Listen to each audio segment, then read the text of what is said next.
to another edition of the Club Improvement Series by iGoFigure, Club Management Software. My name is Kyle Zagrodzky, and what I like to do is bring together all the experiences I had of a multiple health club owner myself, the travels I've had around the world at different trade shows and meeting with different professionals in our industry, and bring all that information together with what I see going on in the industry and offer you some great tips that you could apply quickly and easily in your facility.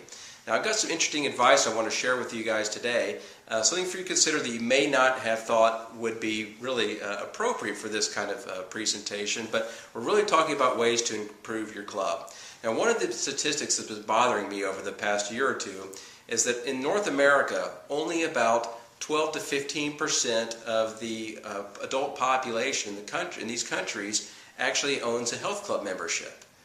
That means that there's 85% of the people in the country that don't work out. So a lot of reaction of health club owners is, okay, great, it's this huge market of us to go after out there. But the truth of the matter is there's only been one thing that's even increased that number at all over the past 15, 20 years, and that is Curves for Women.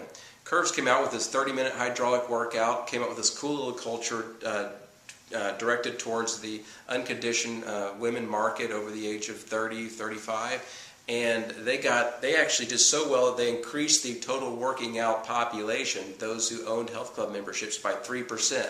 And that is no small feat to do, and so hats off to them. But beyond that, the market really hasn't increased, and that number has stayed around there in spite of the increasing obesity in the United States and really around the world, and just the overwhelming information out there that continues to tell people that, hey, if you're not going to work out, bad things are going to happen to you in terms of bad health. And so in spite of all that, we as health club owners really struggle to figure out a way to get those other 85% of the people in there. Well, I submit to you this. Studies that I've been looking at recently from a marketing perspective tell you that the words strength, fitness, gym, health club, all these types of things are actually words that are turning off those other 85%. They don't want to work out. And there's a lot of other things that we as health club owners can do to really affect those people and offer them something different. Some people are looking over at the weight loss industry as a way to rebrand themselves to attract that market. And after all, weight loss is a huge market. But are there other ways to do that? Well, certainly there are. The words you choose and the messaging you send will get people to come in your door, but you need to make sure that you offer them something that is going to improve their health, but not be fitness related. Use something else as the gateway invitation to get people to come into your business, but you're going to have to get away from fitness, gym, health club, strength, all these kind of things, because that segment of the population they're finding is actually repelled by those types of comments. See, that segment of the population doesn't actually come into your gym until they realize that it's a have-to situation. You're going to end up in a hospital bed, or you're going to end up in a wheelchair. That becomes the have-to that drives that type of person into a gym. And so we've seen a very gradual and slow paradigm shift where some gyms are starting to get it and rebrand to that effort. So I submit to you this, and I challenge you. It's time to dream big. It's time to think out of the box. It's time to be more than a gym. Market yourself differently. Find that area and that niche where you could appeal to people outside of the fitness, whether it's having cooking classes, okay, whether it's just talking about, the healthy aspects of red wine, something that you could do to invite an entirely new segment. You see, I've seen more and more gyms added to the market over the past 10 years, and all they're really doing is just going into a mosh pit and duking it out over that same segment.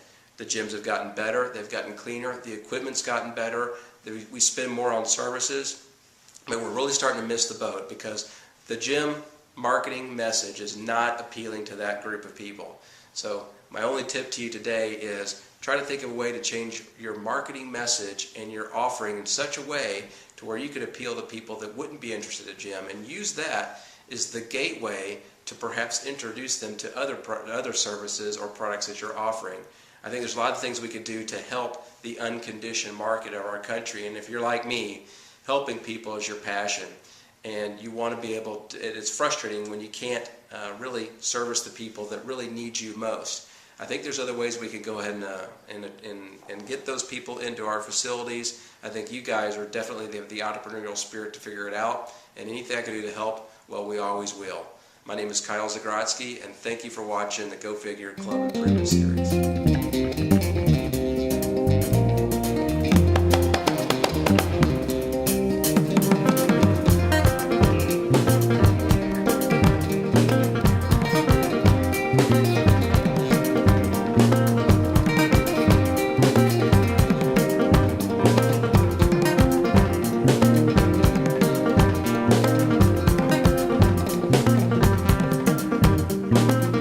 Fasote se jola de